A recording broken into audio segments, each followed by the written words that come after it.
Hello dears, അപ്പം നമ്മളിന്നൊരു നെയ്ച്ചോറിൻ്റെ recipe ആയിട്ടാണ് വന്നിട്ടുള്ളത്. അതിന് ഞാൻ 2 ടീസ്പൂൺ ഇവിടെ ഓയിൽ ഒഴിച്ചു കൊടുത്തിട്ടുണ്ട്. നിങ്ങൾക്ക് ഈ സമയത്ത് നെയ്യാണ് കൂടുതൽ ഇഷ്ടമെങ്കിൽ നെയ്യും ഒഴിച്ചു കൊടുക്കുക കേട്ടോ. അതിലേക്ക് സ്പൈസസ് എല്ലാം ഇട്ട് കൊടുത്തിട്ടുണ്ട്. അതുപോലെ തന്നെ ജിഞ്ചർ ഗാർലിക് പേസ്റ്റ് ഇട്ട് കൊടുത്തു.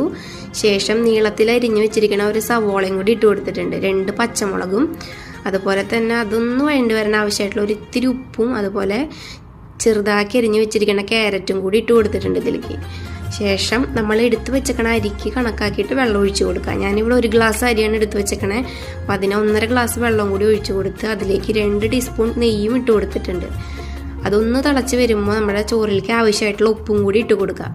ശേഷം നമ്മൾ കഴുകി വെച്ചിരിക്കുന്ന അരിയും കൂടി ഇട്ട് കൊടുത്ത് നന്നായി മിക്സ് ചെയ്ത് 10 മിനിറ്റ് അടച്ചു വയ്ക്കുക. അപ്പോഴേക്കും അരിയുടെ വെള്ളമൊക്കെ വറ്റി നല്ല സെറ്റായിട്ട് നമുക്ക് കിട്ടിയിട്ടുണ്ടായിരിക്കും. അപ്പോൾ നെയ്ച്ചോറ് ഉണ്ടാക്കാൻ ഏറ്റവും ബെസ്റ്റ് ജീരകശാല റൈസാണ്. ഇപ്പം എൻ്റെ കയ്യിൽ ബസ്മതി റൈസ് ഉള്ളൂ, അതുകൊണ്ടാണ് ഞാനിതെടുത്ത് ചെയ്യണത്. ആ 10 മിനിറ്റ് കഴിഞ്ഞിട്ട് നമ്മളിത് തുറന്ന് നോക്കുമ്പോഴേക്കും വെള്ളമൊക്കെ വറ്റി നല്ല സെറ്റായിരിക്കുന്നുണ്ടാവും. എന്നാലും ഒന്നും കൂടി വേവാൻ വേണ്ടിയിട്ട് ഒരു 5 മിനിറ്റും കൂടി നമ്മൾ വെച്ച് കൊടുത്തിട്ടുണ്ട്. അപ്പോഴേക്കും നമ്മുടെ അരി കണ്ട ഇവിടെ നന്നായി സെറ്റായിട്ട് വന്നിട്ടുണ്ട്. അപ്പോൾ നിങ്ങളെല്ലാവരും ഒരു വട്ടെങ്കിലും ഇങ്ങനെ ട്രൈ ചെയ്ത് നോക്കാൻ മറക്കരുത്. അടുത്ത വീഡിയോയിൽ വരുന്നവരേക്കും ബൈ.